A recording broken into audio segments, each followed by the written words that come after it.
ตามเฮ้ยนั่น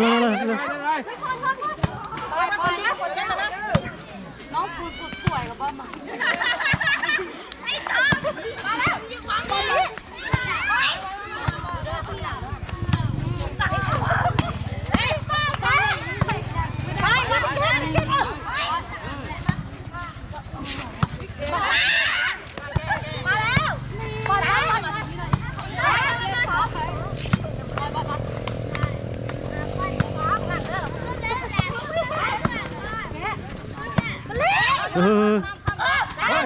กูจะโดดได้ไงวะ